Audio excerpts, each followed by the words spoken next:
Thank you for attending the Confronting Hegemonic Ideas speaker series.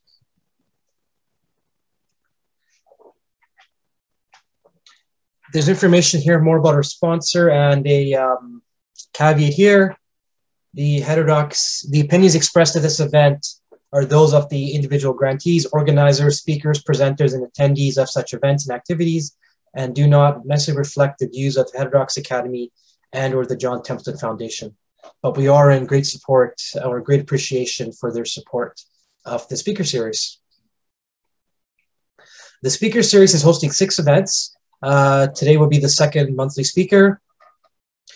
After the talk is over, for people who are interested, we have set up an optional 30-minute Zoom room for people who actually wish to have a small group discussion about what they've heard today. It is set up so that when you close the webinar, it is supposed to direct you directly to that. But last week, there are some people for which it worked and some people for which it did not work. So in the chat, I will actually copy and paste the link as well. And therefore, you can copy and have that ready for yourselves if you wish to enjoy some past group or past talk discussion here. In addition, I want to express another caveat from the Counseling Psychology program, which is partnering with my research lab on this speaker series. The ideas expressed by these presenters may be seen as controversial by some individuals and confronting in some ways. The Counseling Psychology program supports a free exchange of ideas and respectful open debate consistent with the Canadian Code of Ethics for Psychologists and consistent with the Code of Ethics of the Canadian Psychotherapy Association. The ideas expressed by the speakers are their own, and no endorsement by the Counseling Psychology program of their views is offered or implied. The intention of the series is really to increase awareness of heterodox viewpoints and inconvenient facts or findings that do not conform to hegemonic narratives and dominant perspectives, in order to promote critical thinking, intellectually rigorous research, and the ability to serve a broader range of counseling clients.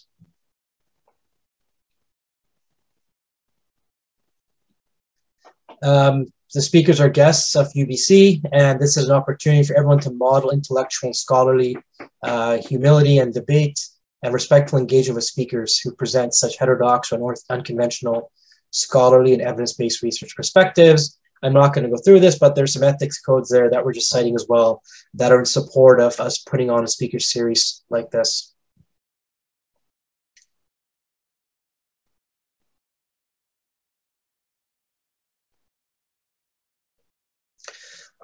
Over the course of the series, you may encounter some perspectives and research evidence that some people may find extremely uncomfortable or disturbing to think about and very challenging to process with an open and scholarly mind. Some other people may feel exceptionally confused, and some may feel validated and invigorated because they now realize that they were not the only ones to think this way. All these reactions are common. For the students in our program, we want you to feel protected as you take risks and venture into any areas of extreme discomfort, confusion, or upsetness. And we encourage you to talk it out and process your thoughts and reactions with your colleagues and peers, with counseling psychology faculty, or with a counselor or psychologist. They could be very difficult conversations to have if these talks bring up something in you, but they also hold great potential to spark considerable growth as a person and as a counseling or psychology professional.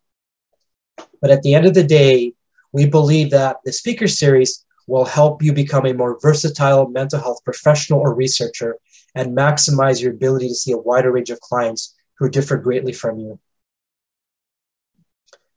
But doing so requires you to practice the person-centered conditions of empathy, unconditional positive regard, and genuineness, as well as intellectual culture humility as you engage with this material. Now, I just want to share there's many reasons why I started the speaker series. And this study was one of them. And I don't have to go into them all, but I thought that it was useful to talk about one of my inspirations for this research study and one of my inspirations for this talk based on this research study. And the study found that upon graduating and starting to work in their field, many of the social service program graduates actually regretted in retrospect not being exposed to more diverse ideas while in university. They became surprised when they got into the world of work at how unprepared they were to work with individuals who differed greatly from them. and their social circles, economically, politically, ideologically. And in acknowledging their limited engagement with others who hold different ideological positions, these graduates then conveyed an easiness, internal strife, and even guilt.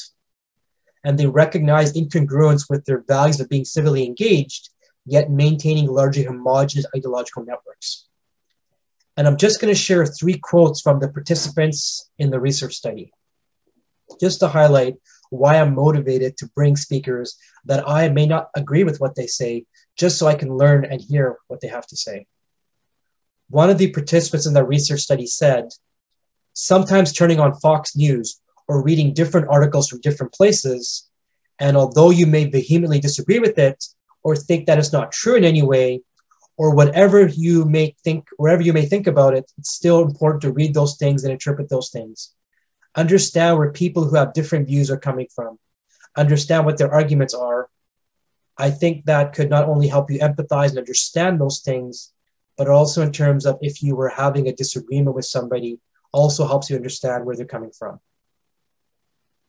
Thomas, one of the participants in that research study, said, I started running into people who had opposite views than me, and I was not necessarily prepared to have those conversations.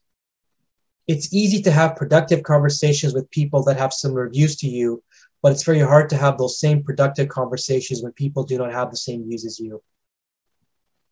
Stephanie said, I think university for the most part, maybe a few times in university, but for the most part in general university didn't necessarily prepare me for real conversations about ideological differences.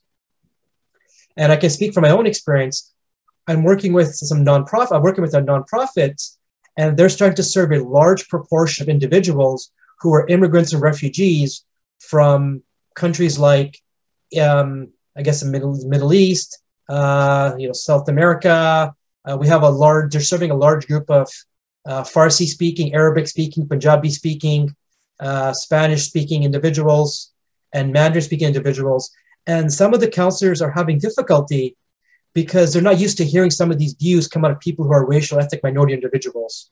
And it's sort of throwing them off. They're not prepared for some of this. And so I really believe that the speaker series is going to help students and practitioners actually serve a larger group and become more inclusive in who they're able to serve as mental health professionals. There are the dates and speakers of the speaker series. Next month, we'll have Dr. Glenn Lowry.